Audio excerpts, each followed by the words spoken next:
अस्सलामुअलैकुम dear students, welcome to Punjab technical and science academy. उम्मीद करता हूँ कि स्टूडेंट्स आप सब खैरियत से होंगे। स्टूडेंट्स, इस वीडियो में हम concrete technology and RCC design DI civil technology third year की बुक के बारे में डिस्कस करेंगे, जिसमें हम इस बुक का चैप्टर नंबर 16 जो है डिस्कस कर रहे हैं, डिज़ाइन ऑफ आरसीसी स्टेयर। तो इस वीडियो में हम design of RCC stair spanning horizontally, ये जो स्टेयर डिज़ाइन है जिसमें हम ऊपरी सीढ़ी जो है वो डिज़ाइन करेंगे। तो डिज़ाइन का जो प्रोसीजर है, जिसमें सबसे पहला स्टेप है कि आपने ब्रेथ जो है वो कैलकुलेट करनी है। The step one, calculate the breadth of the step, जिसके लिए आपने ट्रेड का स्क्वायर और राइजर का स्क्वायर लेके इनको ऐड कर लेना है और इसका स्क्वायर रूट ले लेना है। इस तरह से आप जो है वो स्टेप की जो ब्रेथ होगी, जो चौड़ाई होगी, वो आप कैलकुलेट कर लेंगे। स्टेप टू में आते हैं, तो आपने कैलकुलेट करनी होती है ओवरऑल डेप्थ, ठीक है, जिसको कैपिटल डी से रिप्रेजेंट किया जाता है। इसमें आपने ट्रेड और राइजर को मल्टीप्लाई करना होता है, और स्टेप वन में जो आपने ब्रेथ जो फाइंड की थी उससे आपने इसको डिवाइड कर देना है, ठीक है। और उसके बाद आपने इसमें थिकनेस ऑफ वेस्ट जो है वो ऐड कर लेनी है, यानी जो आपके स्टेप्स होंगे उसके नीचे जो आप स्लैब डालते हैं उसको वेस्ट बोला जाता है। और नीचे देखे मैंने लिखा हुआ है कि इसकी जो थिकनेस होती है ना वेस्ट की, वो हम अप्रोक्सीमेटली 75 mm यानी मिलीमीटर्स, जिसको अगर आप 10 पे डिवाइड करें तो 7.5 सेंटीमीटर जो है वो हम रखते हैं।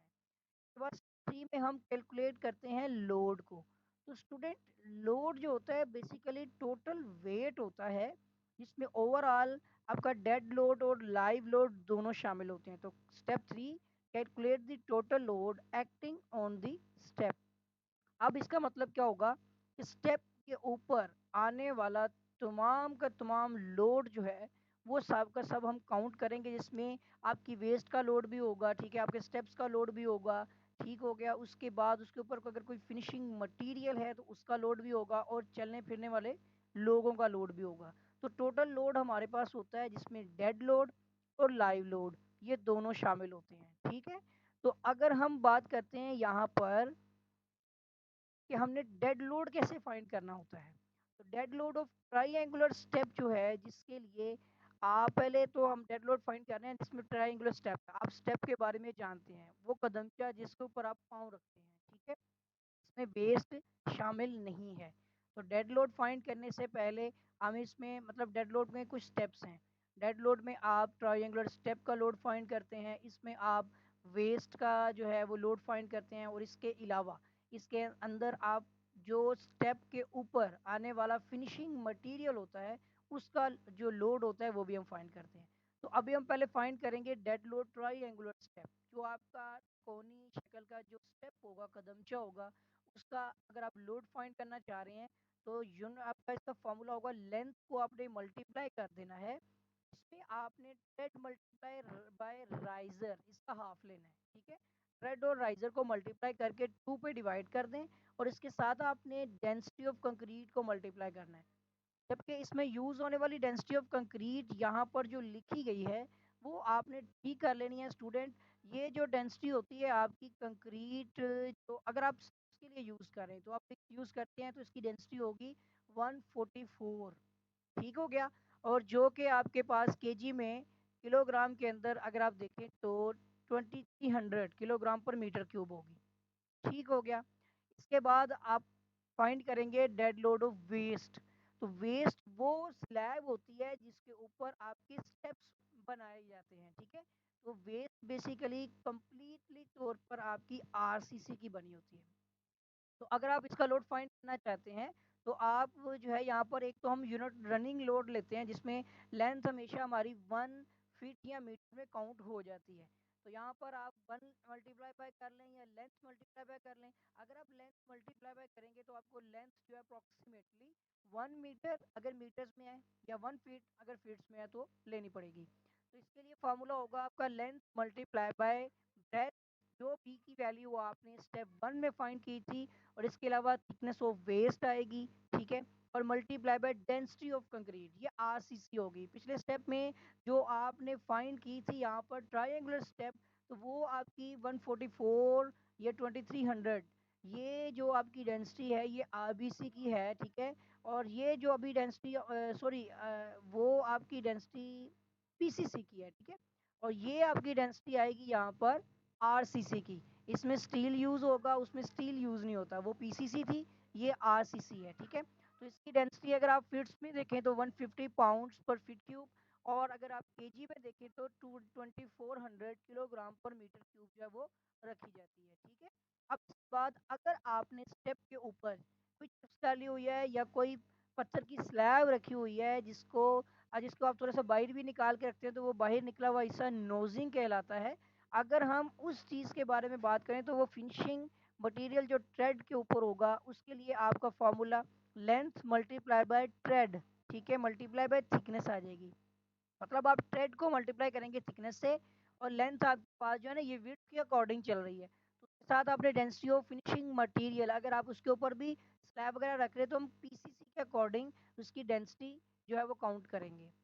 नीचे आप देख सकते हैं कि हमने पीसीसी की डेंसिटी के मुताबिक 144 पाउंड पर फीट क्यूब या 2300 किलोग्राम पर मीटर क्यूब जो है वो हमने डेंसिटी रखी है, जो कि पीसीसी की होती है। स्टेप 4 में स्टूडेंट आप टोटल डेड लोड फाइंड करेंगे, मतलब आप इसमें ट्रायंगुलर स्टेप का लोड, इसके अंदर आप वेस्ट का लोड और फिनिशिंग थ्रेड का लोड, ये सारी तीनों के तीनों लोड आप ऐड कर देंगे, जिससे आपके पास टोटल डेड लोड आ जाएगा।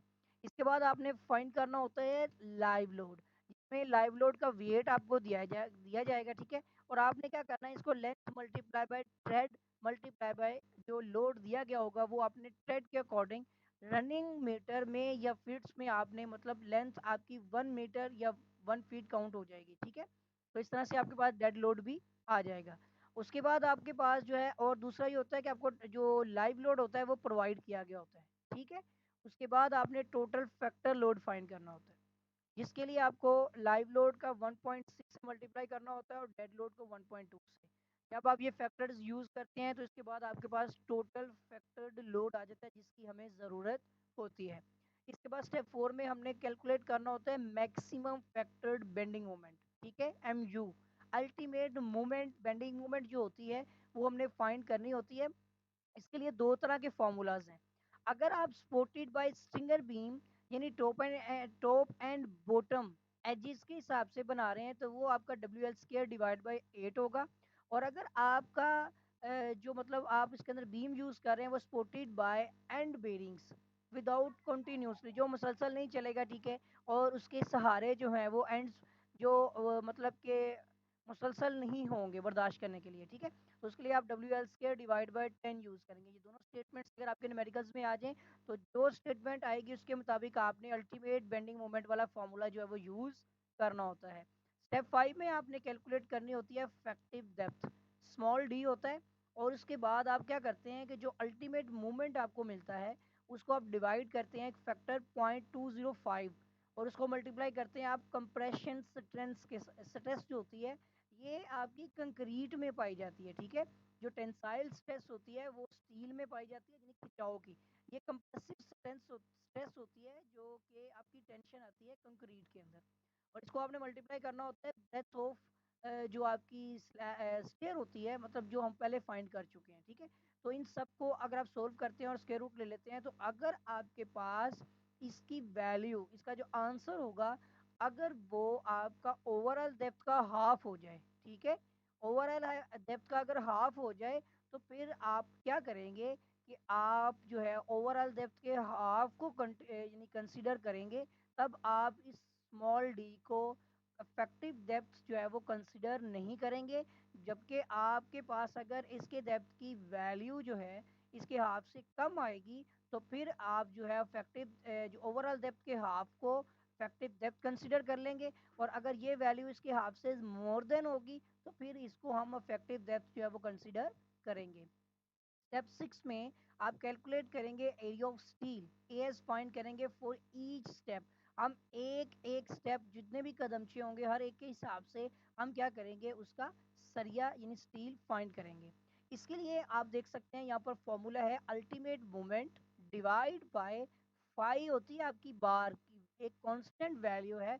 अगर आप एएसआई कोड के मुताबिक देखें तो ये हमारे पास 0.9 उसकी इसकी वैल्यू है, फिक्स है, ठीक है। तो ये वैल्यू आपने याद रखनी है। उसके बाद आप यील्ड स्ट्रेस जो होती है, यही बेसिकली टेंसाइल स्ट्रेस जो कि स्टील के लिए हमें प्रोवाइड की गई होती है, ठीक है ना। एक तो हमें एफसी प्राइम यानी कंप्रेसिव स्ट्रेस दी गई होती है, दूसरी हमें यील्ड स्ट्रेस दी गई होती है जो स्टील की होती है। उसके बाद आपने जो इफेक्टिव डेप्थ फाइंड की होती है वो यहाँ पर मेंशन करनी है। और जो ए की value, A is a constant और ये आपका डेप्थ डिवाइड बाय 3 के इक्वल होता है। तो जितना आपका इफेक्टिव डेप्थ होगा उसी को आपने 3 पे डिवाइड करके और इसमें सारी वैल्यूज पुट कर देनी है। इससे आपको एरिया ऑफ स्टील जो है वो आसानी से मिल जाएगा।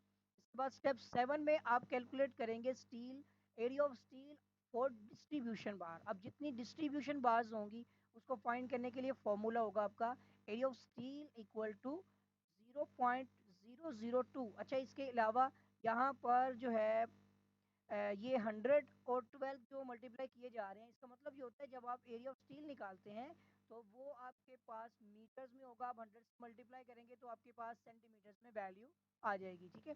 इसी तरह अगर आपके पास यहाँ पर वैल्यू जो है फीट्स में चाहिए, इंचेस में चाहिए, तो आप 12 से मल्टीप्लाई कर देंगे, ठीक हो गया।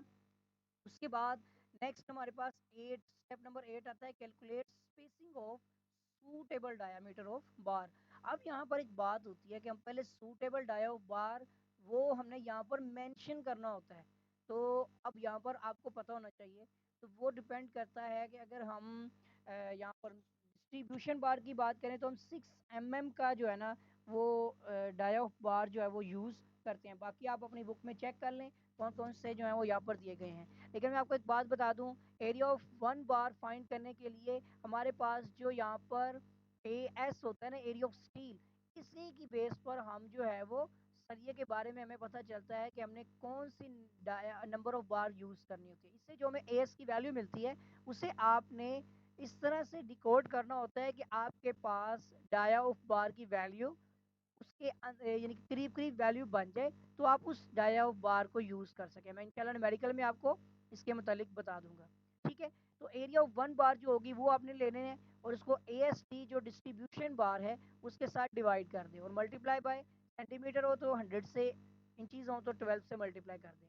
तो स्टूडेंट्स, यहाँ तक कि आपका जो है ये प्रोसीजर है जिसमें आप स्टील जो है और इसके अंदर एरिया ऑफ यानी कि स्टील और number of bar spacing between bars जो होती हैं ये फाइंड करते हैं। और ये हमारी स्टेयर डिज़ाइन करने का प्रोसीजर है जिसमें आप हॉरिजेंटली स्टेयर को डिज़ाइन करते हैं। तो उम्मीद करता हूँ कि स्टूडेंट्स आपको वीडियो जो है वो समझ आ गई होगी। और अगर अभी तक आपने मेरा चैनल सब्सक्राइब नहीं किया तो चैनल को सब्सक्राइब कर लें और बेल आइकन पर क्लिक कर लें ताकि आपको नई वीडियोस नई अपडेट्स जो है वो बर वक्त और आसानी मिलती रहें। तो स्टूडेंट, आपके साथ फिर मुलाकात होगी एक नई वीडियो में। तब तक के लिए अल्लाह हाफिज़।